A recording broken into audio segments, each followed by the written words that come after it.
Bom dia a todos. É um prazer estar com vocês aqui nesse webinar com um tema tão interessante para a nossa comunidade. Eu sou Raquel Busnello, eu sou associada à Câmara desde 2009 e conselheira desde 2012. Eu tenho uma empresa de executivo search, que é RH Busnello Solution, e desde 2023 eu sou vice-líder da Comissão Mundo de Trabalho, junto com a Sara Bemer, que está aqui com a gente também, que cuida dessa comissão desde 2008, que é um prazer estar podendo trabalhar com ela nesse ano. E eu vou falar um pouquinho para vocês da Câmara. A Câmara de Comércio França-Brasil é uma das câmaras mais antigas no Brasil. Ela é super ativa nessa comunidade franco-brasileira. Nós temos várias comissões que trazem diferentes temas, todos atuais, que são do interesse dos nossos associados e do nosso público, que algumas vezes não são associados. E hoje nós estamos trazendo o Marcos Aurélio de Carvalho falando sobre inclusão, a cota dos bem cotados no mundo de trabalho. O Marcos Aurélio é professor, é palestrante, é jornalista e radialista. Ele vai nos falar desse assunto tão importante que é a inclusão, que vai falar sobre a integração absoluta das pessoas que têm necessidades especiais ou específicas na nossa sociedade. E antes de eu passar a palavra para o Marcos, eu queria que a gente fizesse alguns combinados. Eu vou pedir, claro, para ele se apresentar rapidamente, e a gente vai falar uns 40, ele vai falar uns 45 minutos, 50, e depois a gente vai abrir para perguntas. Eu sei que o Marcos Aurélio ficaria muito feliz com a participação, né, de todos vocês. Então, uma boa reunião para todos nós. Muito obrigada para o Marcos. A gente está muito feliz de você estar aqui com a gente, é uma honra. E eu deixo a palavra para você e o grupo para você.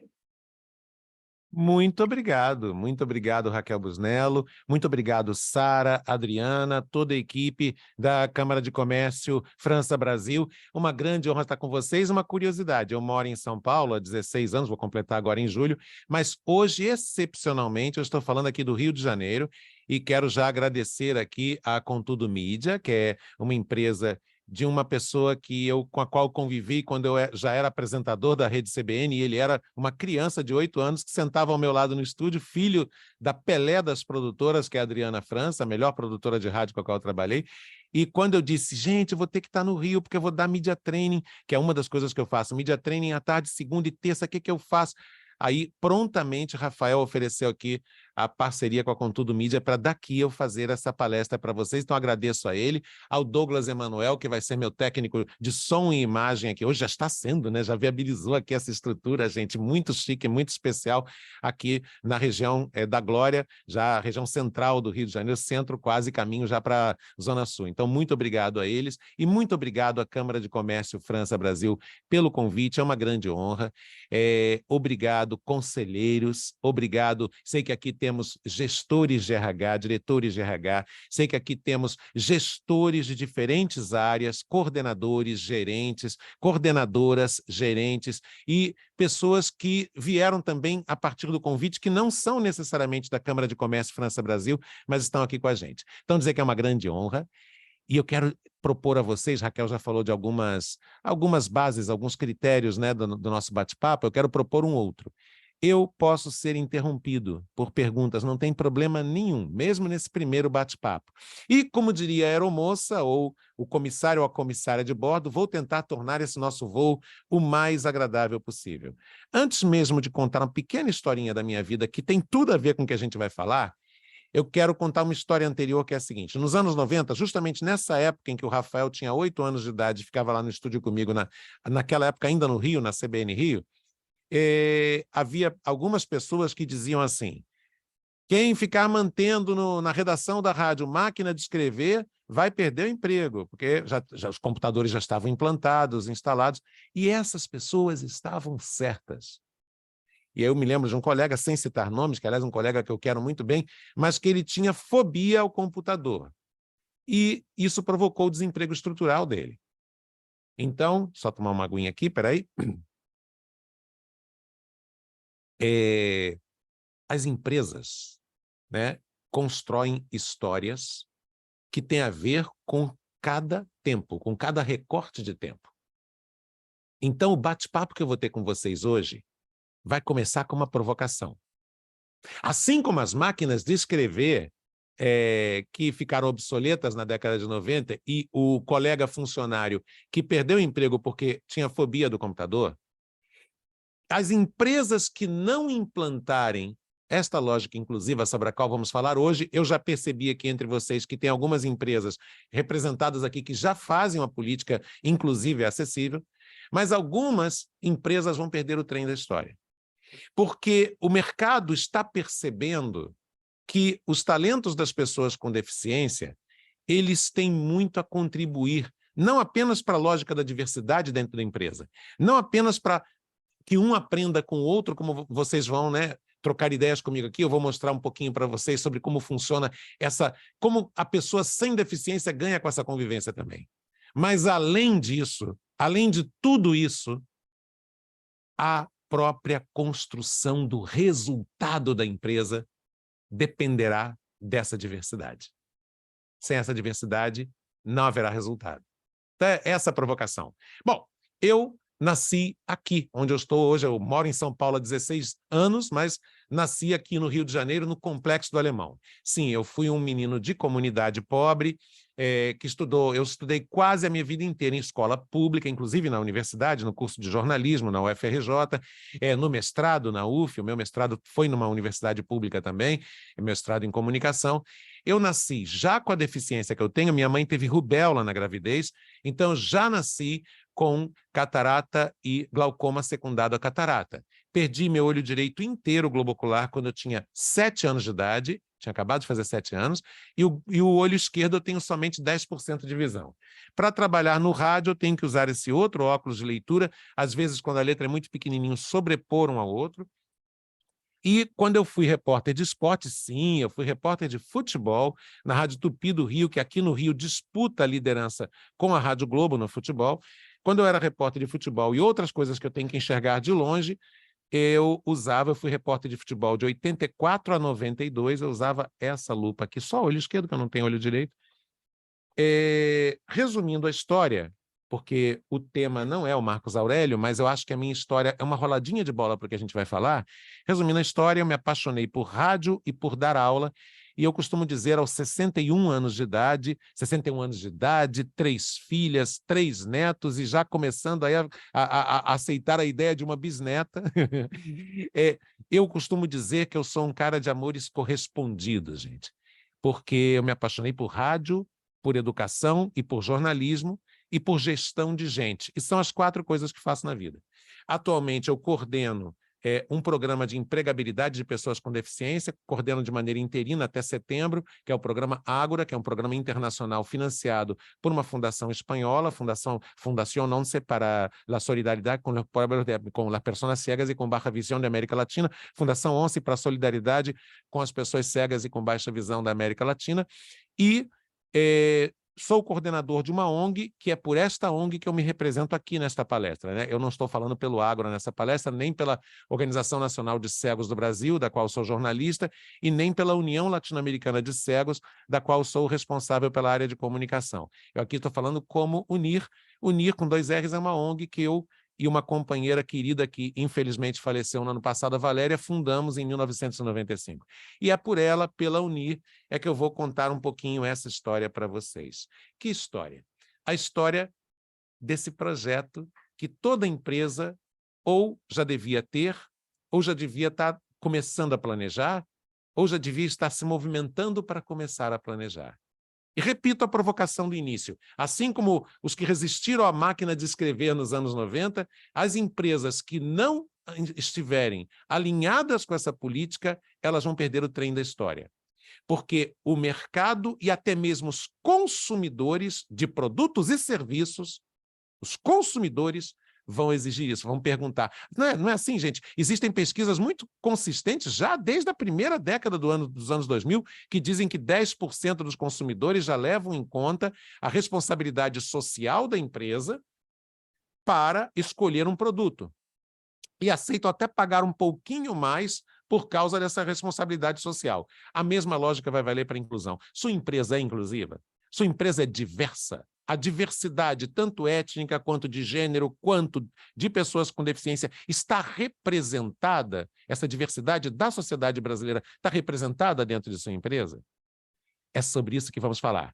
Não com um tom de cobrança. Quem sou eu para puxar a orelha de empresários e dirigentes e tal, que têm um trabalho muito sério e de muitos resultados? Não, o meu tom aqui não é de cobrança, nem de briga, nada disso. O meu tom aqui é de um aconselhamento, é de uma dica, ou uma série de dicas, porque este é o mundo no qual estaremos nas próximas décadas. Então, Douglas Emanuel, meu técnico hoje, vamos aos slides e algumas explicações sobre eles.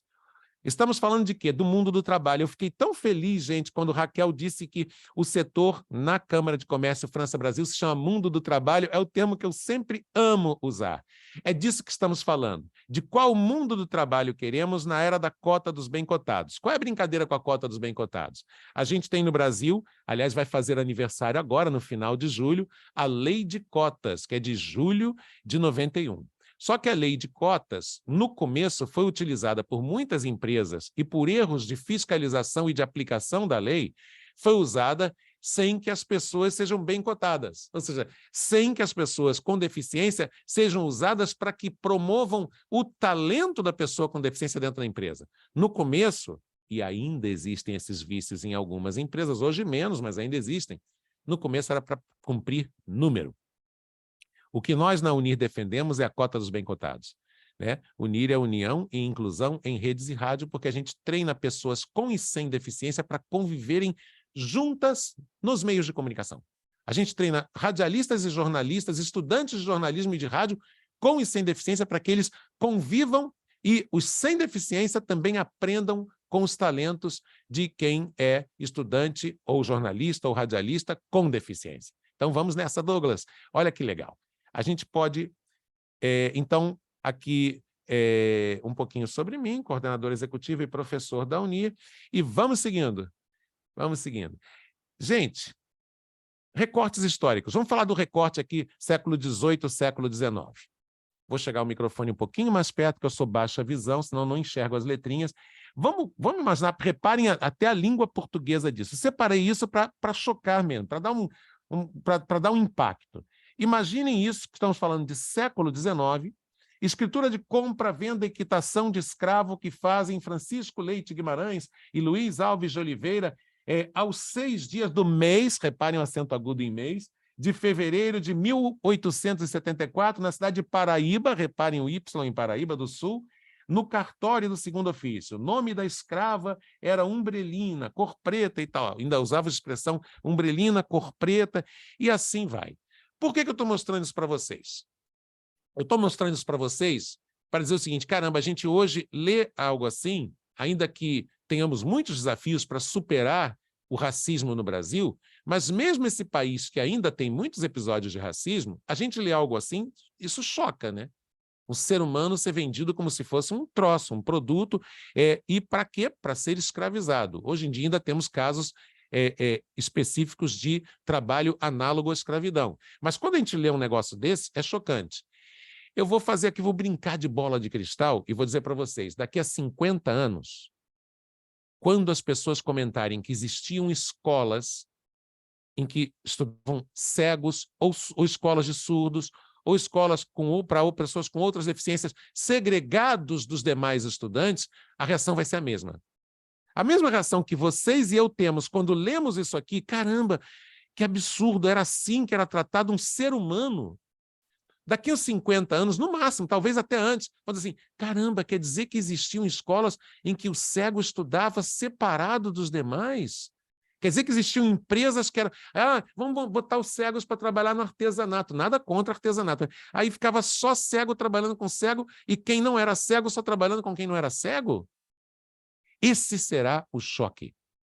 Nós estamos brincando aqui, mas é uma brincadeira muito séria, de bola de cristal, baseada em fatos, baseada em fatos e dados, baseada em conhecimento científico, né? Podia citar aqui algumas autoras que vale a pena ler, como, por exemplo, Agustina Palacios, que foi quem defendeu, quem lançou o conceito, ou defendeu com mais consistência o conceito atual, que é o conceito social, a visão social da pessoa com deficiência, que é a visão inclusiva.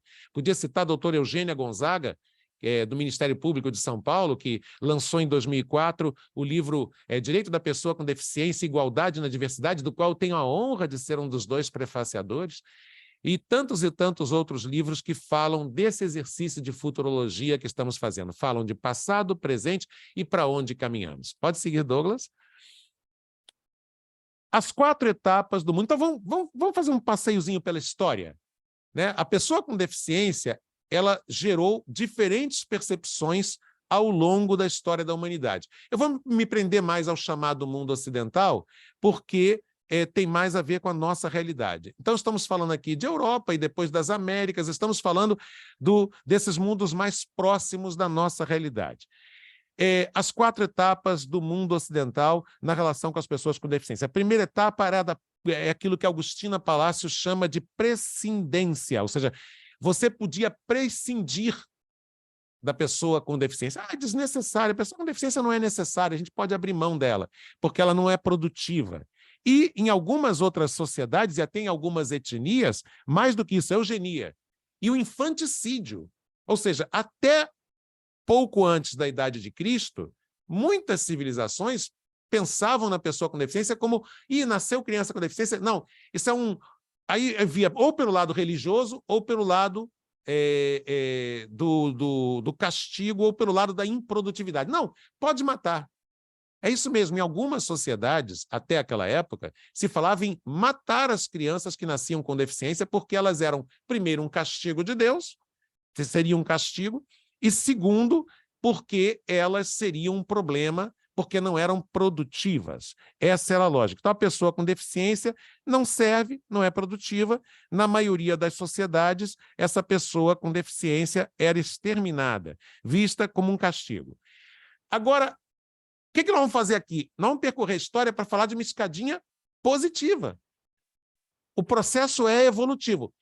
Detalhe, ele nunca é linear, né? Aliás, eu amo dar aula de história, eu dou aula de história do rádio ligada à história do Brasil e do mundo, é uma das disciplinas que eu dou aula, e eu sempre explico para os meus alunos, nunca entendo história como algo linear. O que eu vou dizer aqui que o corte é o chamado corte fundador, né? Quando foi fundada a nova etapa? Não, não é assim. Em alguns países isso demorou mais tempo, em outros menos tempo. Mas mesmo nessas épocas, né, muito antigas, existiam alguns visionários. Homero foi um deles, que percebeu o valor e a importância da pessoa com deficiência. Mas vamos seguindo. Olá, Douglas. Então, a segunda etapa é a caritativa, porque aí vem a religiosidade, vem o cristianismo, vem o acordo do cristianismo com o Império Romano. O Império Romano, principalmente no começo, manteve a lógica excludente. As crianças eram, em alguns setores do Império Romano, se recomendava o infanticídio. O Império Romano, em alguns setores, mas aí veio a aliança com o catolicismo, com o cristianismo e tal, matar passou a ser pecado. Já melhorou, né, gente? Olha, como diz eu era gerente da Rádio Globo quando ela era nossa funcionária, a Dada Coelho, que ela tinha um bordão que era assim, as coisas melhorando. As coisas melhorando, gente, já melhorou, já não mata mais, né? Mas essa segunda etapa é chamada pelos autores de etapa caritativa, né? Que é a da caridade. Não, a pessoa com deficiência, então, a partir da Idade Média, ela passa a ficar viva, porque era pecado matar. Repito, isso não é linear, tá? Em alguns países, em alguns locais, mais rapidamente isso mudou, em outros menos, mas pelo menos na maioria já era pecado matar. Mas prevalecia a lógica da caridade.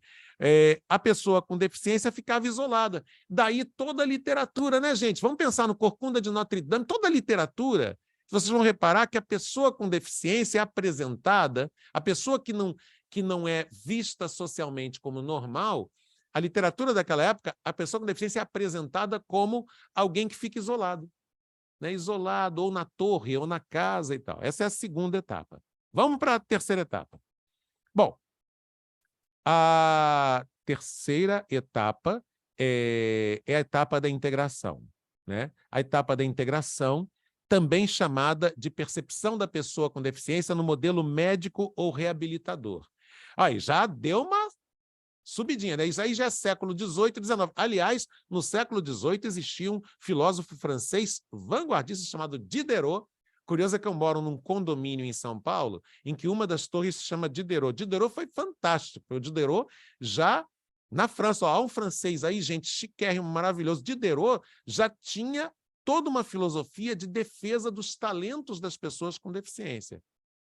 Mas isso vai ganhar corpo mesmo no século seguinte. Século XVIII, século XIX, começam a surgir os institutos para cuidar e educar as pessoas com deficiência. Século XIX, no Brasil, por exemplo, nasce o IBC, o Instituto Benjamin Constant, aqui no Rio de Janeiro. A Escola Nacional de Educação dos Surdos. Opa, já evoluiu. A pessoa com deficiência não fica mais trancada em casa. Ela agora tem uma escola e a ideia é integrá-la. Guardem essa palavrinha. Não é ainda incluir. Existe uma diferença evolutiva fundamental entre integrar, que está aqui, e você sobe a escadinha para incluir. Então, ela era integrada, mas a deficiência ainda era vista, não mais como pecado, né? A deficiência deixava de ser pecado, mas era vista como uma coisa médica. Claro que uma deficiência física pode ser consequência, como foi no meu caso, da rubéola da minha mãe, uma consequência de um problema de saúde, mas deficiência não é problema de saúde. A deficiência é uma condição na qual a gente está, pode ser uma consequência de um problema de saúde, mas ela não é o problema de saúde. Então, mas já é uma evolução, viu? Nem é exterminado, como na primeira etapa, a pessoa com deficiência nem é exterminada, nem é tratada com caridade isolada na torre. Não, ela tem que estudar, de repente vamos pensar um ofício para ela. Isso ganha, inclusive, mais corpo depois da Guerra Civil Espanhola e da Segunda Guerra Mundial, porque tem muitos soldados que vêm mutilados de guerra e tal. E o que a gente vai fazer com essas pessoas? Essas pessoas são heróis, foram... Então, a ideia era... Começa no século XIX, mas vai crescendo na primeira metade do século XX. A ideia era fazer com que essas pessoas tenham um ofício, trabalhem, mas elas ainda são treinadas, formadas dentro de instituições que são úteis, são uma evolução, mas que ainda são segregadas. Ainda mantém a pessoa com deficiência estudando matemática, português, ciências e tal, numa escola separada das demais. Ou seja, não é a sociedade que se adapta à pessoa com deficiência, é a pessoa com deficiência que se integra. Olha a palavrinha integração aí, gente. Integrar é você pegar, por exemplo, gente, eu vou integrar o meu celular a esta imagem. Ó. Integrei. Eu não mudei nada para... Eu não puxei o microfone para o lado, eu não levantei a tela do computador, eu só integrei, mas eu não alterei o ambiente em torno do celular. Então, integrar, em comparação com o que tinha antes, já é uma evolução, não está isolado na torre. Mas integrar não é ainda incluir. Porque você não criou na sociedade a ideia de que essas pessoas são gente como a gente. Ou como diz a jornalista Cláudia Werneck, né? Quem cabe no seu todos? Quem é gente para você? Né? A mãe da Tata Werneck, ela diz, quem é gente para você? Por que algumas gentes têm direitos que outras não têm? Por que separar numa outra escola? Por que trabalhar? Ah, vou botar uma associação de artesanato, os artesãos são todos cegos. Por quê? Mas, vamos lá, é uma evolução, né, gente? Pelo menos agora não está nem exterminado, nem escondido na casa. Já é o modelo de integração e a percepção da pessoa com deficiência não é mais a caritativa, é a médico-reabilitadora. Agora, cuidado, quando a gente fala de reabilitação, orientação à mobilidade, modelo médico e tal, ainda existem e existiam no século XX algumas sociedades, alguns países que ainda estavam lá no modelo caritativo do isolado na torre. Vamos seguindo. Pois é, aí que eu entro nesse jogo. Aí que aparece o menino que nasceu, filho do seu Hélio, técnico de televisão.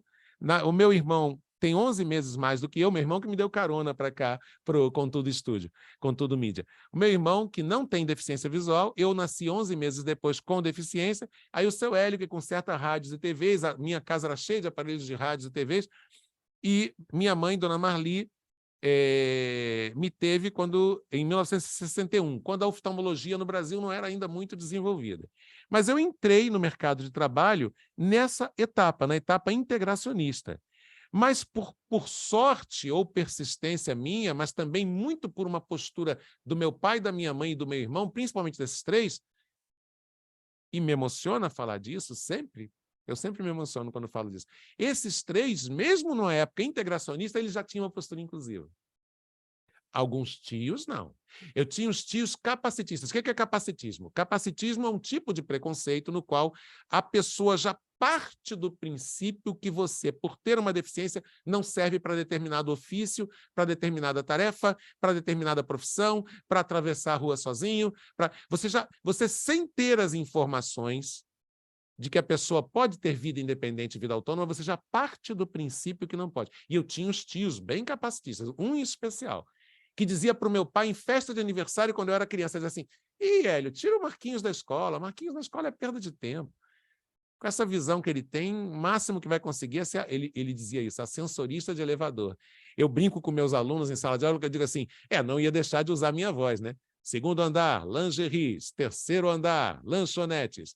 Mas era isso. Eu tinha um tio que dizia para o meu pai, tire o Marquinhos da escola, que é perda de tempo.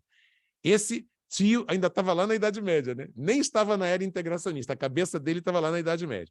Mas o meu núcleo familiar central era muito inclusivo, meus coleguinhas de escola municipal, de subúrbio, de bairro pobre do Rio de Janeiro, eram muito inclusivos, ditavam a matéria da lousa para mim, ditavam, coleguinha do lado ou a coleguinha do lado.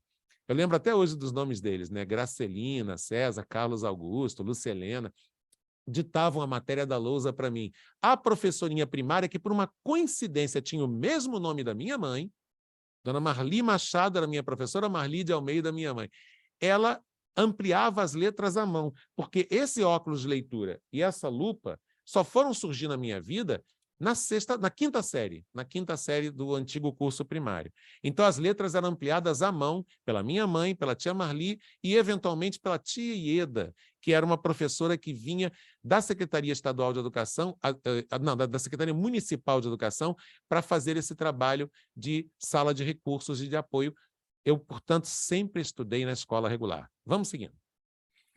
A quarta etapa é o modelo social da inclusão. É você perceber que a inclusão não é um problema da pessoa com deficiência, é um problema da sociedade. E, portanto, é a etapa da inclusão.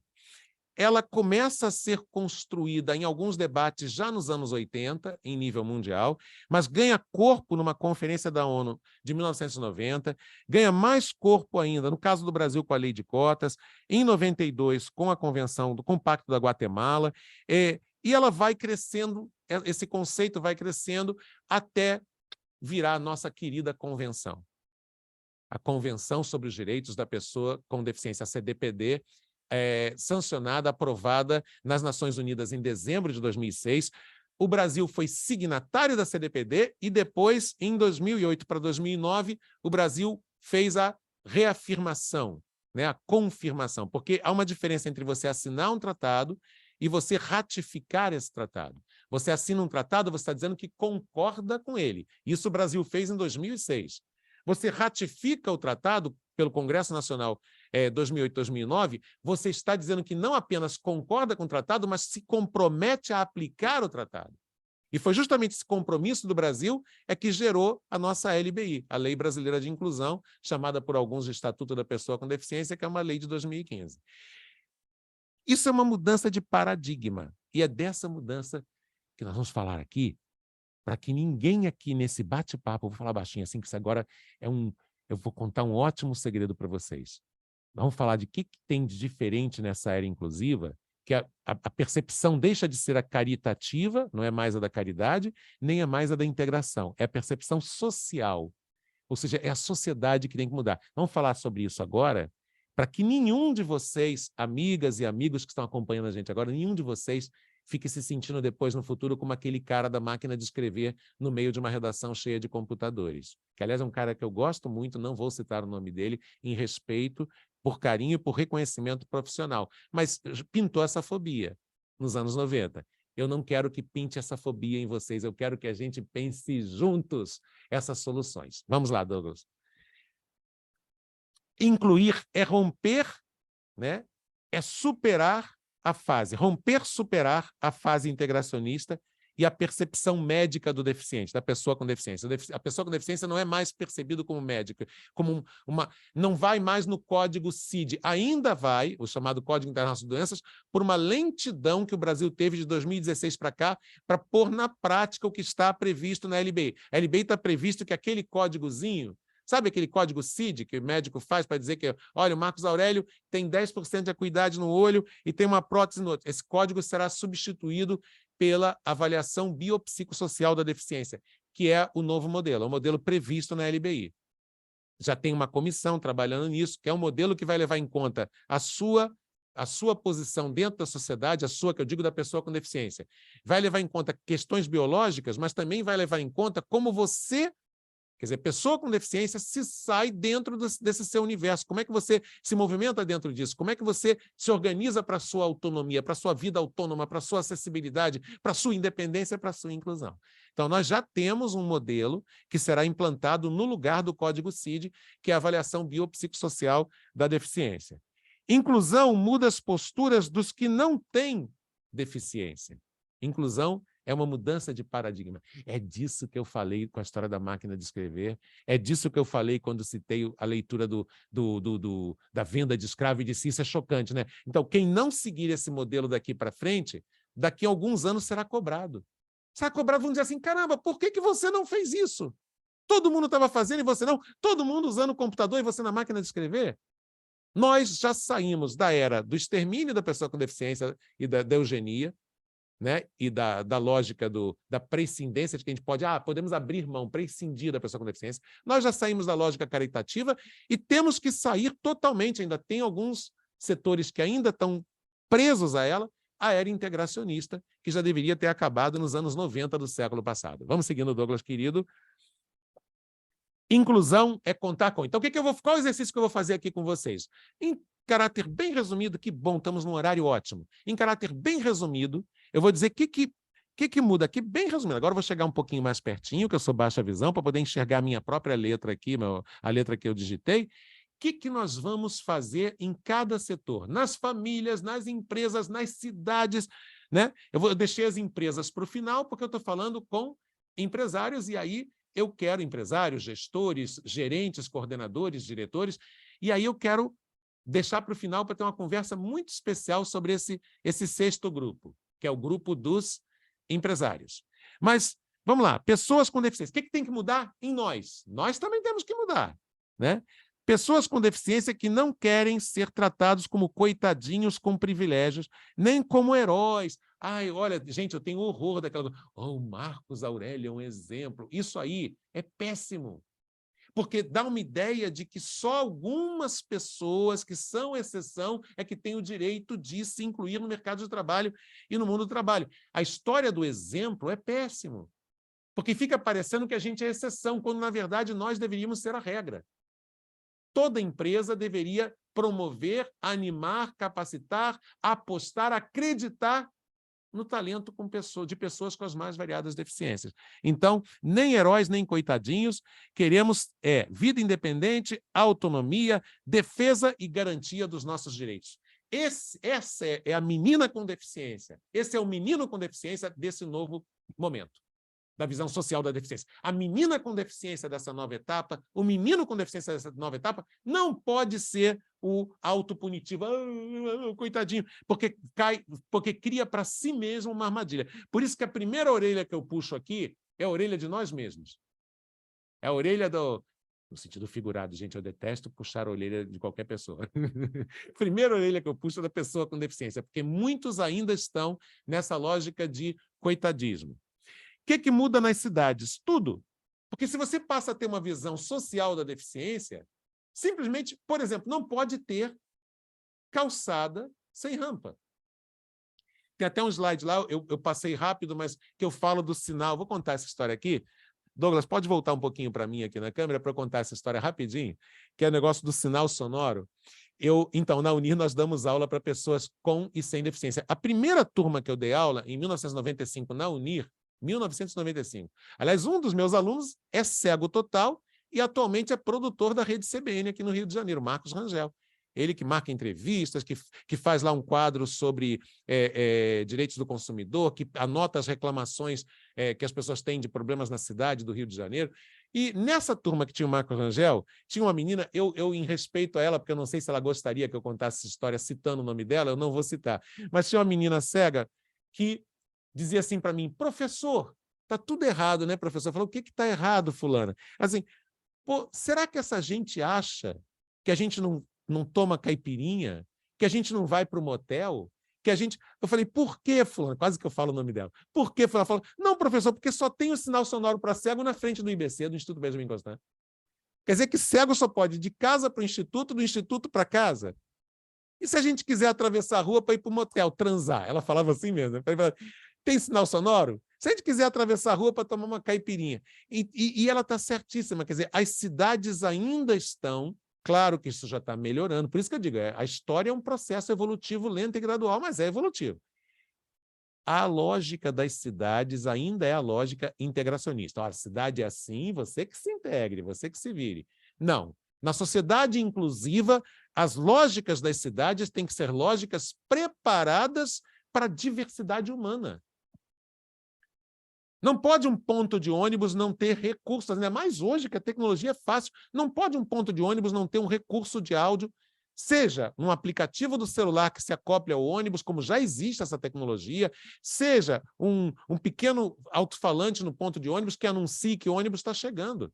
Eu, na minha infância, na minha adolescência inteira e na vida adulta também, eu fazia sinal para o ônibus pela cor. Aliás, o Eduardo Paes aqui no Rio teve uma época que botou os ônibus todos da mesma cor. Aí confunde o ceguinho de bem. Confunde. Então, a lógica deve ser a das cidades que promovem a diversidade humana. Falei das pessoas com deficiência, falei das cidades, vamos ao próximo. O que tem que mudar? Nas escolas. Escolas verdadeiramente inclusivas. Ensino regular no qual gente estuda com gente. A convivência da diversidade, afinal, estudantes com e sem deficiência, ao conviver, aprendem uns com os outros. E o que fazer com as escolas especiais, né? Bom, as escolas especiais, aliás, antes que chantagistas de plantão voltem a falar essa bobagem, porque vira e mexe tem alguém, porque o Marcos, porque fulana, porque a Cláudia, porque não sei o quê, porque a doutora Eugênia defendem o fim da educação especial. Não! Isso é manipulação. Eu nunca defendi que acabem com as escolas especiais, eu nunca defendi o fim dos institutos de educação e muito menos dos institutos que promovem maravilhosamente o trabalho de reabilitação, habilitação, orientação e mobilidade, as instituições especializadas, como no caso das pessoas cegas, a Lara Mara e Dorina Noil em São Paulo e tantas outras, Instituto Padre Chico, aqui o próprio Benjamin Constant. O que eu defendo é que ali não é lugar de ensinar matemática, ali não é lugar de ensinar português, ali não é lugar de ensinar ciências. Esse lugar é a escola regular. Ali é lugar de preparar as pessoas com deficiência com sala de recursos, com reabilitação, com orientação e mobilidade, com treinamento para lidar com as tecnologias assistivas, para que essas pessoas, enquanto isso não é viável dentro da própria escola regular, para que essas pessoas estejam aptas para estudar na escola regular. BNCC. É da BNCC que estão falando, gente, da Base Nacional Curricular. As matérias da Base Nacional Curricular, elas têm que ser dadas na escola regular com todo mundo, convivendo com todo mundo. Então, o que fazer com as escolas chamadas especiais e com os institutos especializados? Continuar cumprindo com os papéis deles. Reabilitação, habilitação, orientação e mobilidade, recurso, treinamento.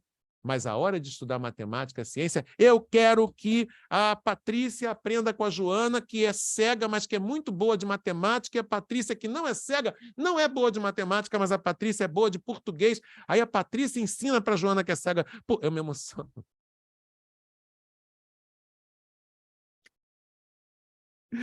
Perdão, gente.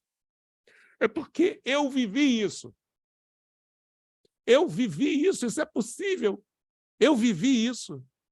Eu era bom em umas disciplinas e não enxergava o quadro, não enxergava a lousa. Meus coleguinhas eram bons em outras disciplinas e enxergavam. Um ajudava o outro. Escola Municipal Olavo Josino de Salles, plena final dos anos 60 e início dos anos 70. Isto é possível. Ah, mas você, Marcos, tem 10% de visão. E o cego? Eu dei aula numa turma na FAAP, em São Paulo, de radialismo, que tinha uma aluna cega total e os colegas ajudavam e ela ajudava os colegas naquilo que ela dominava. É disso que estamos falando. Ninguém tem o direito de fazer com que a pessoa sem deficiência não aprenda com o talento da pessoa com deficiência. E ninguém tem o direito de fazer com que a pessoa com deficiência não aprenda em sala de aula com a pessoa sem deficiência e vice-versa. Eu vivi isso. Esse mundo é possível e que bom. Eu estou muito feliz. Esse choro não é de tristeza, é de emoção, porque eu estou vendo que cada vez mais estamos caminhando para isso. Estamos a caminho. Pode seguir, Douglas. O que muda nas famílias? A postura, né? O tio capacitista é coisa do passado. Aliás, a mentalidade dele nem era integracionista, era da Idade Média. Tios, pais, primos, irmãos que tenham a atitude que meu pai, seu Hélio, olha, meu pai podia ser aquele machistão mineiro do interior, mas nesse ponto eu não tenho o que dizer do seu Hélio. Seu Hélio sempre diz, meu filho vai estudar. Ele falava desse jeito aqui, meu filho vai estudar. Ele lá, às voltas com um monte de televisão e rádio, quebrava a televisão, o rádio ia uma, era o seu Hélio, chama o seu Hélio, né? E foi assim que eu me apaixonei por rádio, porque pessoas com deficiência se apaixonam muito por rádio, deficiência visual, porque o rádio é a nossa janela para o mundo. Como eu disse numa entrevista que eu dei para o jornal O Globo em 2015, na reportagem de 25 de fevereiro de 2015, do repórter Marcos Grilo, eu disse, o rádio foi minha janela para o mundo, porque ler para mim sempre foi mais cansativo.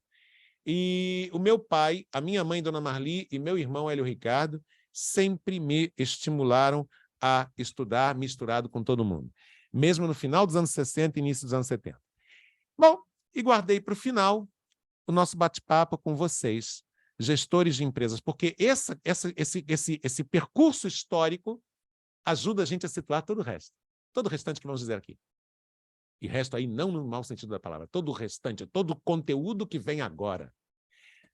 Empresas privadas e empresas públicas que promovam a cota dos bem cotados, aquilo que eu chamo de cota dos bem cotados, é assim que a gente chama lá na Unir. E que promovam o slogan da Unir, né? Unir, atitude que inclui, é o nosso slogan.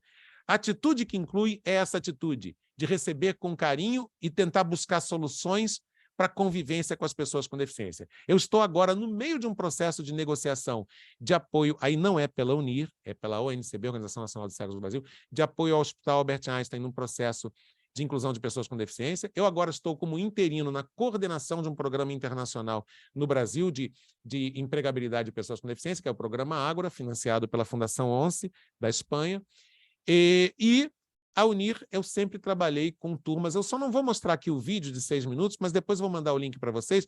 Não vou mostrar para não tomar mais tempo, mas é um vídeo que me emociona sempre, um vídeo de 2012, que mostra como que os alunos da Unir sem deficiência se emocionam ao aprender na convivência, num curso de rádio e TV, na convivência com os estudantes com deficiência. As empresas podem, devem e só têm a ganhar com a promoção dessa nova etapa. Já já eu vou detalhar para vocês alguns tópicos da nova etapa, vai dar o tempo certinho, 9h50, como terminado, eu abro para as perguntas. Podemos seguir, Douglas? A primeira empresa, ou as primeiras, faltou um Szinho lá na digitação, perdão. As primeiras empresas com essa atitude vão ficar para a história como promotoras de um novo modelo de relações de trabalho. O modelo que aposta no talento sem preconceitos, no talento sem capacitismo, portanto, sem o preconceito que já parte do princípio que a pessoa com deficiência não vai exercer uma profissão.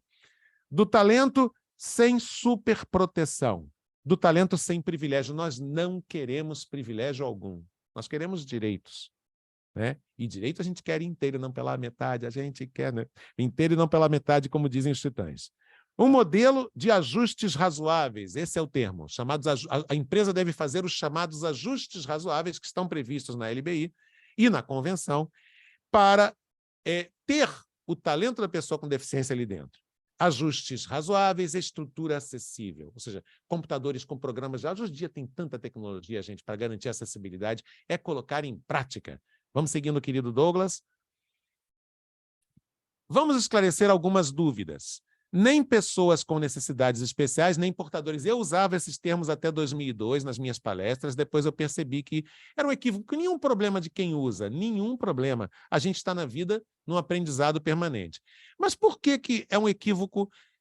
2002 em diante, eu percebi e me dei conta de que é um equívoco dizer pessoas com necessidades especiais, e hoje em dia a gente não usa mais esses termos, eles não estão mais previstos, por exemplo, na convenção, porque necessidade especial todo mundo aqui tem. O Douglas, que está aqui, os outros colegas que estão aqui na Contudo Mídia do meu lado, vocês que estão me acompanhando, todo mundo tem alguma necessidade especial. Inclusive necessidade de dinheiro, necessidade de melhorar o orçamento, necessidade... A minha esposa, por exemplo, tem rinite crônica. Ela, às vezes, sofre com o ar de São Paulo, principalmente no inverno. Isso é uma necessidade especial. Então, não é isso que nos define. Não nos define ter necessidade especial. Nem portadora. Portadora, a brincadeira do portadora é que está ali, o meu blazer está ali do outro lado, mas faz de conta que esse meu celular é uma carteira de identidade. Ó, nesse exato instante, eu sou portador da carteira de identidade. Agora eu coloquei ela em cima da mesa. Eu continuo portador da carteira de identidade? Não, eu não estou mais portando, deixei ela de lado aqui. Eu posso fazer isso com a minha deficiência visual? Eu posso deixar a minha deficiência visual aqui na mesa e ir embora? Né? Não posso. Então, nós não somos portadores. Nós não temos que fazer eufemismo. Seria a mesma coisa que o movimento político de lésbicas, por exemplo, diz assim... movimento das mulheres com necessidade especial de ter relacionamento com outras mulheres. Não faz sentido. E os movimentos sociais foram se dando conta disso. Nós temos que ser o que nós somos. Movimento de lésbicas é de lésbica, LGBTQIA+, LGBT. Movimento de pessoas com deficiência, sim, nós temos deficiência. Isso não é um problema. Olha a frasezinha embaixo. Deficiência não é o oposto de ineficiência. É eficiência que é o oposto de ineficiência, não é deficiência. Portanto, nós podemos ser pessoas com deficiência e eficientes, porque essas palavras elas não são um contraponto uma à outra, né? Então, eu, por exemplo, sou do conjunto... Existem 4 conjuntos de pessoas com deficiência. A deficiência visual, pessoas com deficiência auditiva, as pessoas surdas, que aí tem uma subdivisão também, são surdos oralizados, né, que usam implante coclear, ou surdos que usam a Libras, a língua brasileira de sinais, a deficiência intelectual, a deficiência físico-motora. No meu caso, deficiência visual tem 2 subdivisões. A pessoa com baixa visão, que antigamente era chamada de visão subnormal, que é o meu caso, ou a pessoa cega. E é isso, gente, não tem que dourar a pílula. Nós somos pessoas com deficiência, eu sou do subconjunto pessoas com deficiência visual, que é dividido em cegos ou baixa visão. É isso que nós somos. Dizer diferente disso mais atrapalha a gente do que ajuda. Tem que ser claro nas palavrinhas. Seguindo. Vamos falar do ciclo vicioso para depois falar do ciclo virtuoso. O vicioso eu conheci, aí eu não vou citar em respeito à pessoa, que eu amo essa pessoa, apesar dos equívocos, adoro, e não vou citar, mas numa grande empresa de São Paulo que eu administrei, que eu fui gerente executivo, quando eu cheguei, encontrei um funcionário cego que era tratado daquela forma lá do início da lei das cotas, né? Ele ficava ali só atendendo telefonemas de ouvintes e tal. E eu virei para ele, e detalhe, o nome era tratado no diminutivo. Vamos supor, não é esse o nome, né? Fosse João. Ninguém chamava ele de João, chamava de Joãozinho. Eu tenho sempre uma desconfiança com diminutivos. Eu sei que, no meu caso, eu conheço algumas amigas e alguns amigos meus que me chamam de Marquinhos. São poucos. E que me chamam... O Rafael, pois é, o Rafael de França, o dono aqui, olha que ele tinha 8 anos quando eu já era âncora, e às vezes ele fala Marquinhos. No caso do Rafael, no caso da Liara Velar, que foi minha chefe na Rádio MEC, que me conhecia desde a faculdade, tem algumas pessoas que me chamam de Marquinhos que eu sei que é por afeto. Rafael, Liara e tantos outros. Mas tem pessoas que o Marquinhos, na verdade, é um posicionamento de marca. E esse era assim, né? Vamos supor que ele se chamasse João. Ninguém chamava ele de João, era o Joãozinho. E eu disse para a equipe, por que ele só que é o Joãozinho? Aqui temos o Alex, temos a Natália, temos o Laércio, temos o Pedro, né? Querido Pedro Trucão, que saudade. Temos tantos e tantos comunicadores, dos quais eu era o gerente, e eu dizia assim, comunicadores, produtores, por que só ele é no diminutivo? E segundo, por que ele fica só atendendo telefonema de ouvinte? Nada contra atender telefonema de ouvinte, mas essa é uma lógica capacitista. Por que ele não faz um curso na Laramara, na Dorina Noil, para se aperfeiçoar, para virar um futuro produtor de rádio, redator? O presidente da Organização Nacional de Cegos do Brasil, Beto Pereira, o meu chefe, meu presidente na UNCB, que é cego total, ele redige ótimos textos. Eu faço só lá uma pinceladinha de revisão. Tantos e tantos. Nossa, o Gustavo Torniero, o Lorena Oliveira, jornalistas cegos que trabalham comigo, escrevem maravilhosamente bem. Né? Aí não, tem que ficar ali só atendendo ouvinte. Aí, quando eu cheguei, deu um choque de realidade. Falei, ó, você aqui não vai colar, não. Papo de ceguinho comigo não vai colar, não. Vai estudar, vai se aperfeiçoar. Então, a equipe, no caso desse ciclo vicioso, a equipe não é preparada para a convivência inclusiva. A equipe fica viciada na lógica do bonzinho. Né? Tem um nome de um livro da Cláudia Werneck que é Ninguém Mais Será Bonzinho na Sociedade Inclusiva. Livro de final dos anos 90. WVA Editora. E é exatamente isso. Quer dizer, a gente não espera ser visto como bonzinho, a gente quer ser visto como um profissional que constrói histórias de sucesso. Né? O funcionário com deficiência, muitas das vezes, fica acomodado nesse sistema. Douglas, vem para mim agora aqui, por favor. Os 2 últimos slides eu deixo para o final. Então, agora a conversa com vocês vai para o seguinte âmbito. Percorremos aqui a história. Ao percorrermos a história, nós reparamos que o processo é evolutivo. Pode vir com a câmera para mim, Douglas. O processo é evolutivo. Mas essa evolução é mais lenta do que a gente gostaria. Né? Bem mais lenta do que a gente gostaria. Poderia ser bem mais rápida, bem mais dinâmica. Mas a história é um processo. Muitas vezes mais lento do que a gente gostaria, mas é um processo evolutivo. E não é linear. Né? Você tem retrocessos e avanços, avanços e retrocessos. Sempre vai ter alguém com medo do novo tentando puxar para baixo. Tem retrocessos e tem avanços. Nós temos uma oportunidade maravilhosa nas mãos. Eu tenho certeza, pelo que eu vi ali do perfil dos participantes, que a maioria de vocês já está nesse caminho. A maioria de vocês da Câmara de Comércio França-Brasil já está no caminho da inclusão. E quem não está, estará. Eu tenho provas concretas, não é só a minha história, porque se for só a minha história, vai ter sempre aquele, mas o Marcos é a exceção. Não. Eu tenho provas concretas, estatísticas, do quanto a presença da diversidade inclusiva dentro do mundo corporativo faz as coisas avançarem e muito. E aí eu posso citar exemplos, inclusive do próprio Einstein, está lá o Luciano, cego total, num cargo importantíssimo de gestão na área de responsabilidade social e recursos humanos do Einstein. Podia citar aqui vários exemplos. Mas o maior de todos os exemplos, o maior de todos, o mais, digamos assim, o mais significativo para provar que o que estamos dizendo é a mais pura realidade, o maior de todos os exemplos é o que vocês vão construir. Porque vocês serão construtores dessa história. Vocês não apenas vão implantar modelos inclusivos e acessíveis, vocês vão aperfeiçoar esses modelos. É disso que estamos falando. O Rafael pode voltar para o slide, só para finalizar exatamente às 9h54. Pode ir para o próximo. Quem quiser anotar meus contatos, aí estão esses contatos. marcosdaunir@gmail.com. Opa, não tem esse BR, só distração. Não tem esse BRzinho aqui no final, tá, gente? marcosdaunir@gmail.com. Pode voltar para mim, querido Douglas. Queridos e queridas, acabou que ninguém me interrompeu, mas poderia, não tem problema nenhum.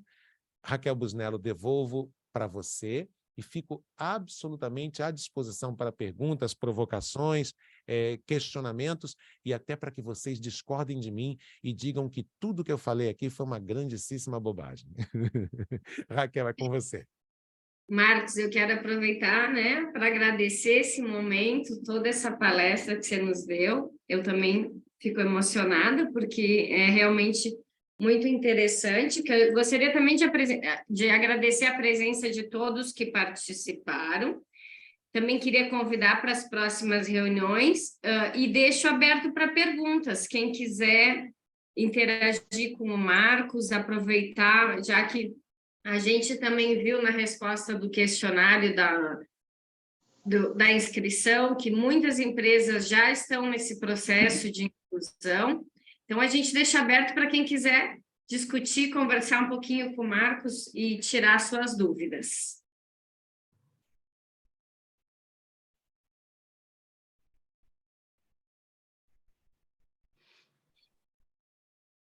Não, realmente isso é verdade. Só que existe uma mudança que provocou. Não, estou brincando. Eu faço sempre isso quando demora a fazer pergunta. Eu faço de conta que eu vi uma. Não, realmente você tem razão. Marcos, Diga, já Sara. que eu amei a sua apresentação, amei também o histórico que você deu, muito interessante. Eu tenho uma carreira em recursos humanos e eu vivi muito essa história da lei das cotas, né? E eu acho que você pontuou muito bem, nós estamos num momento muito mais feliz hoje do que quando essa lei foi criada, mas ela foi muito importante, porque, mesmo de uma forma torta, ela trouxe muitas pessoas para serem empregadas que antes não conseguiam, né? E uma das coisas que me fez refletir também, não é uma pergunta, mas é uma reflexão, quantos idosos também estão escondidos, né? Que poderiam estar mais atuantes. A gente vê fora do Brasil muitos idosos que você percebe a presença deles em atividades normais e aqui no Brasil são mais escondidos, né? Então, é apenas uma reflexão. E quanto às empresas, eu vejo uma baita evolução e acho que esse olhar que você trouxe de o primeiro que tem que se olhar é o próprio, a própria pessoa que tem uma condição diferente também, eu acho que é uma reflexão muito importante. E até para as empresas abrirem a possibilidade das pessoas se reconhecerem. Eu comecei no mundo do trabalho muito cedo e era até difícil para as pessoas que tinham alguma opção sexual diferente no passado. Hoje é muito fácil, né? Mas nós temos um amigo aqui, o Cássio Pontes, querendo fazer uma pergunta. Eu deixo aí para vocês. Isso. Antes do Cássio, posso só comentar um pouquinho uma coisa que você falou?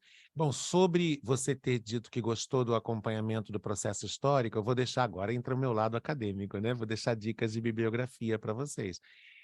Vale a pena, sim. Imagina, o meu mestrado não foi diretamente sobre direitos das pessoas com deficiência, mas não deixou de ter um enfoque também de diversidade, porque foi sobre a linguagem das rádios comunitárias que promovem diversidade.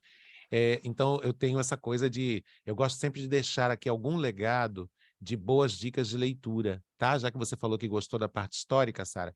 Então, é em espanhol, mas eu recomendo fortemente, um bom livro para quem quiser se aprofundar nessas 4 etapas que eu me referi. Aliás, a Augustina não chama de 4, porque para ela chama de 3 etapas, porque para ela a etapa de extermínio, eugênica, e a etapa Idade Média caritativa, são 2 pedaços de uma mesma etapa. É polêmico isso, mas, enfim, mas mesmo assim recomendo fortemente o livro agora não tenho de memória a editora, mas vocês na internet acham facilmente.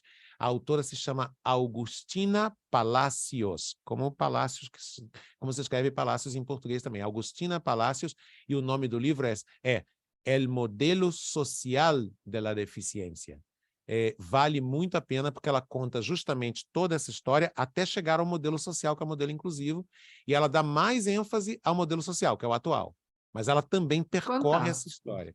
Eu recomendo fortemente esse livro. Outro que vocês têm que ter como livro de cabeceira é o texto da convenção, gente. A convenção, as empresas têm que ter acesso, os setores de RH têm que ter conhecimento da convenção, porque é o que eu disse aqui, o Brasil assinou, mas assinar quer dizer só que você concorda em 2006, mas depois ratificou. Quando você ratifica, você está dizendo que todo o seu país se compromete com essas políticas.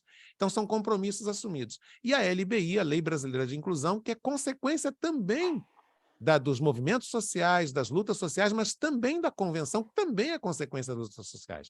E o outro livro é Direito da Pessoa com Deficiência e Igualdade na Diversidade, WVA Editora, que é a editora da Cláudia Werneck, da mãe da Tata Werneck. O livro é da doutora Eugênia Gonzaga, do Ministério Público, que trata das leis brasileiras sobre inclusão. Igualdade na diversidade, direito da pessoa com deficiência e igualdade na diversidade. Então, aproveitei que você falou sobre isso para recomendar algumas leituras que podem ser úteis para você. E obrigado aí pelas palavras, até peço desculpas por aquele momento que eu me emocionei, porque realmente, assim, isso é a minha vida. Eu estou falando de uma experiência que eu sei que dá certo porque deu certo. Eu sei que dá Claro. certo porque deu certo. Obrigado, tá, querida Sara? Obrigado. Imagina. Cadê o... O Cássio, se ele Cadê quiser o Cássio? desativar isso, se ele quiser desativar o microfone, aí. Cássio, Oi, tudo bem? Estão me escutando? tudo. Então, sim. Sim. Oi, Marcos. No outro dia eu tomei conhecimento de um assunto que eu nem conhecia, que se chama inclusão digital, né? Nem tinha parado para pensar nisso, mas eu vi uma palestra super interessante e parece que está tendo um movimento nos Estados Unidos, inclusive de pessoas cegas processando empresas porque elas não conseguem navegar pelo site, buscar informações. Você imagina, né? Se para uma pessoa que enxerga poder pedir as coisas por um website é super útil, através de um app, é super útil, imagina para alguém que tem uma dificuldade de locomoção, de visão, e etc. Então, o tema... eu acabei tomando conhecimento através de uma palestra que tem softwares que ajudam pessoas cegas para ler sites de internet, aplicativo, e que aparentemente só bastaria a empresa fazer algumas adaptações no site para que isso propiciasse. E tem, parece que um movimento realmente lá dos Estados Unidos de tornar isso como se fosse um padrão, e algumas empresas estão, inclusive, recebendo processo. Eu conheço até, bem, só citando, né, eu tive contato aqui com o EcoWeb no Brasil, palestra a respeito disso, e depois até uma outra empresa aí do Grupo Saint-Gobain estava usando uma solução que chama Userway para tal. Como é que você vê essa questão da inclusão digital aqui no Brasil e tem algum movimento similar que está aqui nos Estados Unidos? Eu sei que é um assunto meio novo e tal. Cássio, primeiramente, uma honra conversar com você. Você ia concluir, perdão? Desculpe. Você ia concluir, eu te interrompi? Não, Perfeito. concluí. Cássio, né? É que eu não enxergo o teu nome. Para enxergar, tem que chegar a cara assim, ó. Agora eu cheguei. Tem que chegar, para enxergar, tem que chegar aqui. Opa, Cássio Pontes, não é isso? Viu? Isso. Com o rosto encostado na tela, eu vejo. É assim que eu li os noticiários, gente. Eu li noticiários por décadas, né? Na Rede CBN, na Rádio Globo, eu encostava aqui o rosto na cara. O presidente da República declarou hoje que não vai à reunião da ONU da semana que vem por outros compromissos. Passando a cara na tela, assim. Muita gente que me ouvia na Rádio CBN ou na Rádio Globo, eu nunca deixei de falar. Eu falava, mas é que o ouvinte é rotativo. Eu falava, eu sou uma pessoa com deficiência visual, mas o ouvinte é meio rotativo, né? Então tem alguns ouvintes que não sabiam.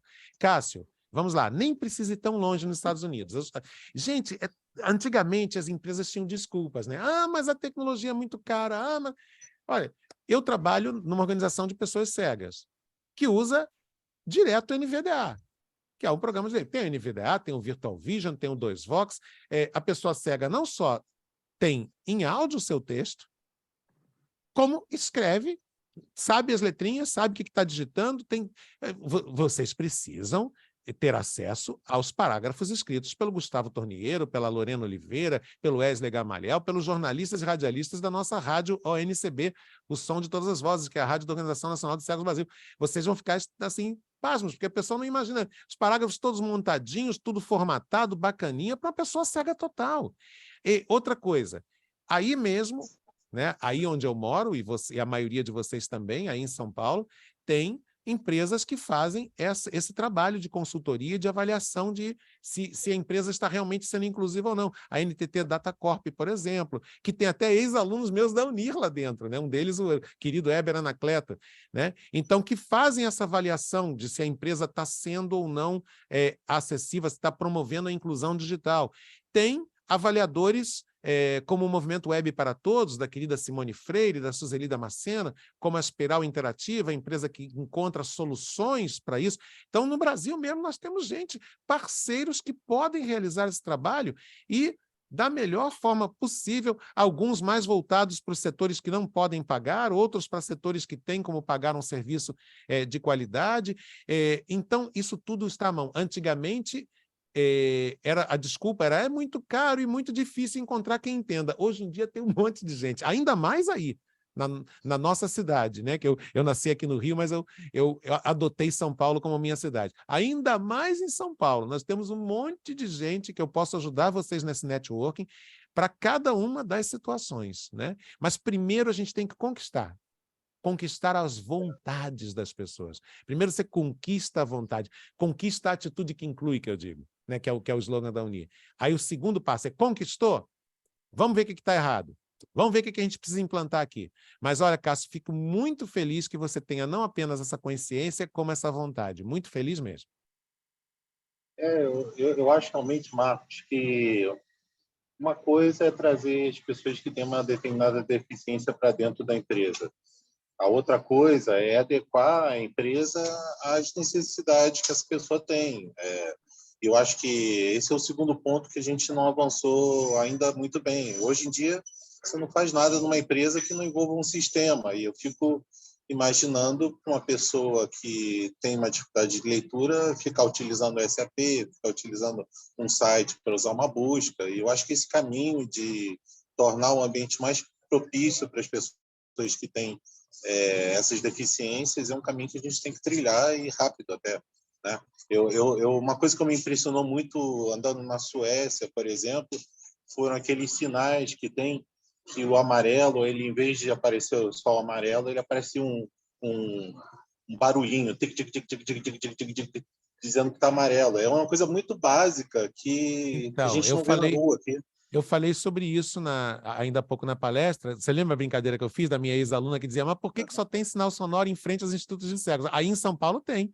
Só que tem em frente às instituições especializadas. Dorina Noil, Laramara tem, Laramara na rua não tem, mas a Dorina tem, aqui no Rio o Benjamin Constant tem. Só que é aquilo que a minha ex-aluna falou, que eu contei aqui para vocês. Falou, vem cá. Quer dizer que o cego só vai de casa para a instituição especializada, da instituição para casa, né? Então a gente precisa de mais sinais sonoros. E tem aplicativo, gente, já tem aplicativo em celular que avisa qual ônibus está chegando. Outra coisa, tem aplicativo em celular. Não caiam na cascata. Tem uma empresa aí que vende negócio da câmerazinha, que parece até, visualmente, até parece essa minha lupa aqui que eu mostrei para vocês. A câmerazinha que você vai apontar a câmera, ela vai dizer. Só que essa câmera que estão tentando vender aí, alguns políticos associados a alguns empresários, é cara para caramba.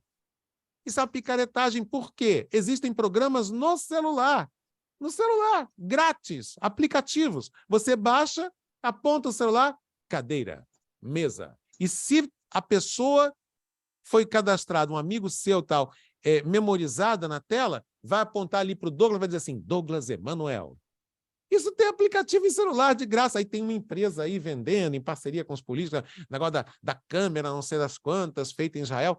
Bobagem, isso já está disponível. É isso, acabou a desculpa. Não tá, mas é caro, não. Acabou. Existem aplicativos grátis, acessíveis, que permitem que as pessoas com as mais variadas deficiências possam estar, inclusive conheço gente cega total ou baixa visão severa que trabalha com o quê? Com arte, com montagem de logomarca, montagem de logomarca de empresa.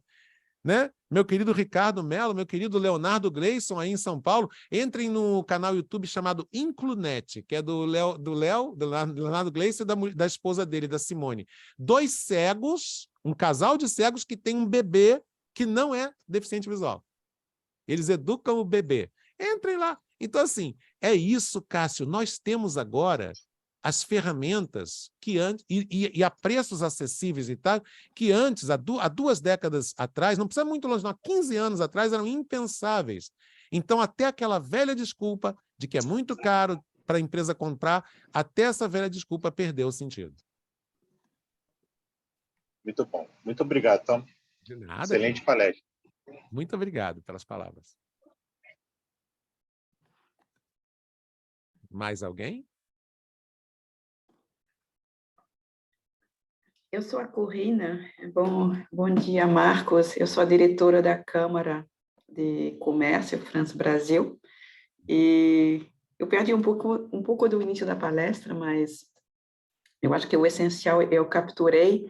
Em nome da Câmara, queria agradecer você, Marcos, né, por ter aceito esse convite da Comissão do Mundo do Trabalho.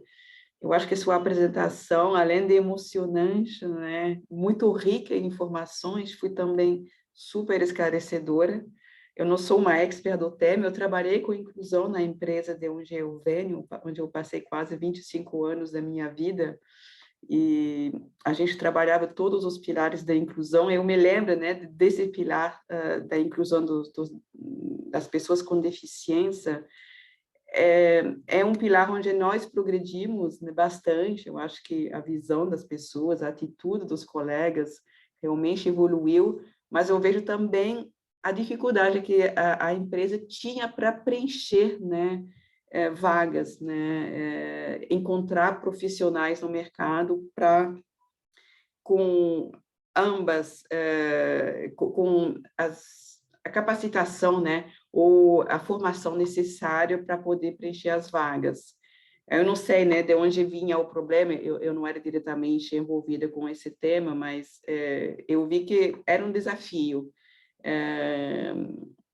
Eu não sei se você tem aí alguma explicação para isso, né? Se o problema é que a gente não sabe aonde buscar, né, esses currículos que possam nos atender, mas a gente tinha também experiência muito bem sucedida dentro da organização de pessoas com deficiência que chegaram a cargos relativamente altos dentro da empresa e foram incluídos com a maior naturalidade. Então, o que eu observei é realmente uma evolução nesses 25 anos, bem grande, mas ainda é um caminho a ser percorrido, né, para ser cada vez mais inclusiva. Mas você deu, né, alguns caminhos. Hoje a gente tem as ferramentas, isso é verdade, não tem mais desculpa, mas às vezes achar os profissionais mesmo não é fácil. Eu não sei se foi apenas a minha experiência ou se é a experiência vivida por outras empresas, né? Bom, mas eu agradeço muito a sua intervenção aqui hoje. Eu acho que ajuda, né, a caminhar para uma sociedade cada vez mais inclusiva, e a Câmara de Comércio tem a sua participação nisso. A pronúncia correta é Corrina, né? Isso, Corrina. Corrina, eu quero dizer duas coisas para você. Primeiramente, que eu estou como interino na coordenação, porque a coordenadora anterior saiu, estou na coordenação do programa Ágora de Empregabilidade. A gente faz justamente essas pontes. Eu estou até 5 de setembro nesse cargo, a pedido da direção da Organização Nacional de Cegos do Brasil. Mas o Ágora é um dos programas, eu sou suspeito para falar, porque eu estou nele, né, que faz essa ponte. O que a gente precisa estabelecer pontes. São 3 etapas, na verdade. Primeiro, sensibilizar, que é o que é a meta. Foi o que Raquel Busnello me disse. Marcos, eu acho que a tua palestra pode cumprir um papel de animar os que já fazem e sensibilizar os que ainda vão fazer. Não é isso, Raquel? Animar os que já fazem, já promovem a inclusão e sensibilizar os que ainda vão fazer. Eu fiquei tão feliz quando ela me convidou para essa palestra. Aliás, quero agradecer aqui a Wanda Regina Albuquerque, que foi nossa funcionária da Unir em 2012, que foi a querida Wanda, que foi quem sugeriu meu nome para a Raquel. Disse, Raquel, conheço uma pessoa que vai ajudar nisso, que é o Marcos e tal. Muito obrigado pela confiança, Wanda, se você estiver vendo a gente. Você também é uma referência para todas nós, Wanda, por toda a tua luta por uma comunicação mais inclusiva, por uma comunicação mais justa, mais respeitadora das diversidades, Wanda. Então, Corrina, e primeiro de tudo, esse recado, ou seja, é um processo que a primeira etapa do processo, eu diria que são 3 etapas. Primeiro, sensibilizar. Fazer com que as pessoas digam assim, caramba, isso é possível.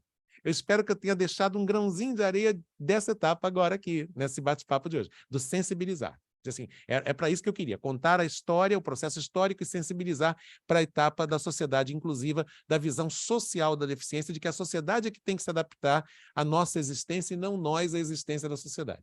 Isso é uma coisa. A segunda etapa é construir pontes. A gente não entende de concreto, de cimento, de vigas e tal, mas depois que sensibiliza, constrói pontes. O que é constrói pontes? Eu estou tentando ajudar vocês aqui com algumas, né? Já dei algumas dicas de que empresas estão fazendo isso, quem pode ser útil para vocês nesse assunto, que bibliografia pode ser útil. Eu acho que a segunda missão minha aqui é dar essas dicas de livros, essas dicas de que empresas fazem.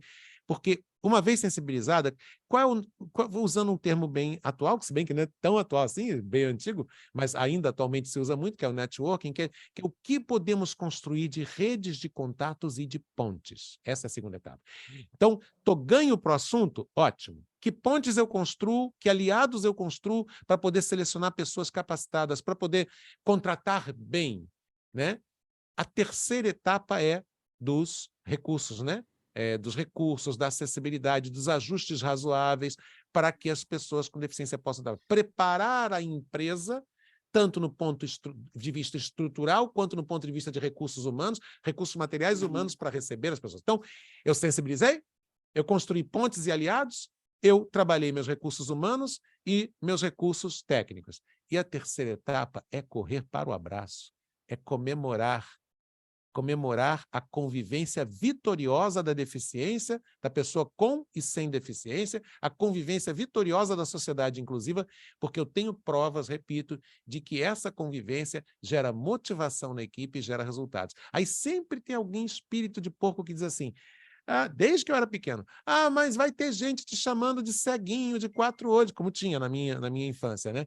E eu dizia assim, ótimo, porque a maioria será... Primeiro, porque a maioria será solidária, e foi. Meus coleguinhas eram solidários. Segundo, porque o que é uma escola, gente?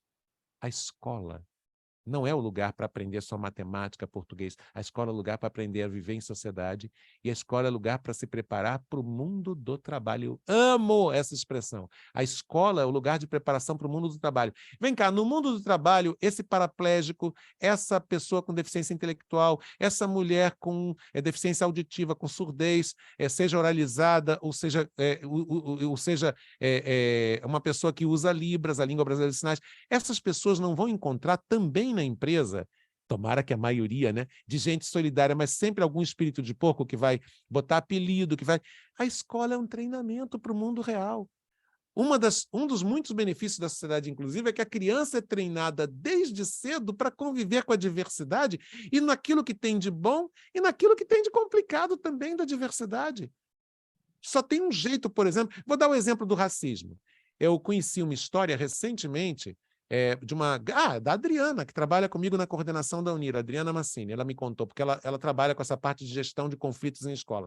Então, ela foi chamada para uma escola que tinha um conflito que era o seguinte, as criancinhas de 4 anos brancas estavam hostilizando a criança negra, porque era a única negra da escola. Então, como era diferente, como os pais educaram num conceito que não é diverso, a menina estava ganhando um monte de apelidos e tal. Só tem um jeito de superar isso, misturar, conviver, misturar etnias, misturar deficiências, misturar gente com gente. E aí, Carina, para fechar, agora eu falei errado o seu nome, né? Corrina. Corrina, não Carina, Corrina.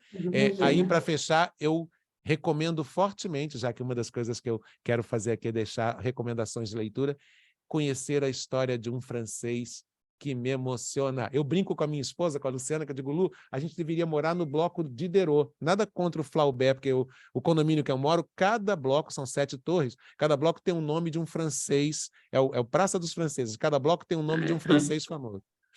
Você conhece? O condomínio Praça dos Franceses, no Morro dos Ingleses, na Bela Vista. Então, e aí tem o Diderot lá. Eu digo, Lu, a gente devia morar no Diderot, porque, gente, como é bonita a história do Diderot. Vale a pena ver. O Diderot foi alguém que, muito antes de todo mundo, já entendia que devíamos chegar a uma sociedade inclusiva. Ele percebia que os talentos das pessoas com deficiência deveriam ser valorizados. Isso, no finalzinho da Idade Média, não é qualquer coisa alguém pensar com esse nível de futurologia. Né? Então, Diderot vale muito a pena. Obrigada, Marcos. Teria alguma outra questão? Alguém querendo entender um pouquinho melhor esse percurso do Marcos? Tirar alguma dúvida? Enquanto vem a próxima pergunta, só contar uma curiosidade para vocês, que eu antes ficava meio constrangido de contar por 2 coisas. Eu ficava constrangido primeiro porque brasileiro tem mania de dizer que é primeiro em tudo, né? Primeiro que fazer isso, primeiro e maior, né? Eu falo espanhol, né? Porque eu trabalho Eu sou jornalista, eu escrevo em espanhol quase todo dia, porque eu sou jornalista da União Latino-Americana de Cegos, que a gente só se comunica em espanhol, e lá nos países vizinhos o pessoal brinca comigo, Brasil é o país dele mais grande, todas as pessoas dizem que são mais grandes nisso, aquilo, ou o primeiro, né? O primeiro nisso. Mas eu pesquisei 30 anos para ter certeza disso, hoje eu posso falar. Eu fui o primeiro repórter de futebol, porque eu comecei no esporte, né, na Rádio Tupi do Rio. Eu fui o primeiro repórter de futebol com deficiência visual do Brasil. Eu já perguntei em todos os estados, as pessoas conhecem histórias quer dizer, histórias a partir dos anos 90. E eu fui repórter de futebol da Rádio Tupi do Rio de 84 a 92. Essa é uma curiosidade que eu queria contar para vocês. Tem vídeos que mostram isso, inclusive. Quem quiser consultar no YouTube, tem um vídeo de 16 minutos, que é uma reportagem de uma série que se chama São Paulo Incrível. São Paulo Incrível é uma série do jornalista Fernando Galassini, que conta histórias curiosas de personagens da cidade de São Paulo, que são pessoas que não vieram, não são de São Paulo, mas que adotaram São Paulo como sua cidade. E eu tive a honra de ter sido o 4º convidado desta série. E nessa série mostra lá um vídeo da TV Globo antiga, eu atrás do gol, fazendo, pois é, ele chutou com a perna direita, com essa lupa aqui que eu já mostrei, ele chutou com a perna direita, daquele lugar seria melhor com a perna esquerda, linha de fundo, tiro de meta 0-0. Eu fazia esse papel, o repórter que fica atrás do gol, completando as informações do narrador. Maravilha essa experiência. Se não tiver nenhuma questão, a gente vai também respeitando o horário. É uma honra ter tido você com a gente, Marcos Aurélio. Essa experiência incrível que você tem. Eu tenho certeza que as empresas vão cada vez ser mais inclusivas. Acho que foi uma grande oportunidade para todos que participaram. Queria agradecer a presença de todos e novamente convidar para as próximas reuniões que a gente vai ter. Mas eu deixo uma última palavra, não sei se a Sara também quer falar mais alguma coisinha, se não, deixo você finalizar, Marcos. Não, eu só agradeço a presença de todo mundo, agradeço muito ao Marcos, Raquel pela sua moderação também, foi uma manhã muito enriquecedora. Amei. Até a próxima reunião com todos e até o próximo encontro com o Marcos. Queridas, uma honra, Sara. Obrigado, Adriana, pelo apoio. Raquel, que honra o teu convite. Desde o dia que a gente conversou para pensar esse momento, eu fiquei muito empolgado com a possibilidade de estar com vocês, de interagir com a Câmara de Comércio França-Brasil. Uma grande honra. E eu vou fechar com um uruguaio. Eu sei que eu estou falando para empresários e gestores de empresas francesas, me permitam pôr um pouquinho de Uruguai nessa história. Eu vou traduzir para o português aqui, um brevíssimo texto de Eduardo Galeano, e eu quero sugerir que a gente se sinta, nós que promovemos, que fazemos a diferença promovendo, né? Promovendo a inclusão, vocês empresários, vocês gestores, que a gente se sinta a última das fogueirinhas citadas nesse texto de Eduardo Galeano. O texto é do Livro dos Abraços. Vale a pena, quem não conhece, conhecer o Livro dos Abraços de Eduardo Galeano. E a história que ele conta é a seguinte. Um homem que era de um povoado chamado Neguá, na costa da Colômbia, no litoral da Colômbia, disse que morreu, subiu aos céus, mas ressuscitou e voltou. Na volta, ele nos contou: nossa, nós, seres humanos, somos um mar de fogueirinhas. O mundo é isso, um mar de fogueirinhas. É um fundo preto assim com um mar de fogueiras. E detalhe, não existem fogueiras iguais. Existem fogueiras grandes, fogueiras pequenas, toda uma diversidade de fogueiras. Existem fogueiras de todas as cores. Existem fogueiras bobas, tontas, que nem se interam, nem se dão conta de que tem vento. Já existem fogueiras loucas, são fogos loucos que enchem o ar de faíscas e contaminam os outros com essas faíscas. Existem fogos bobos que tratam de não iluminar nem aquecer a ninguém.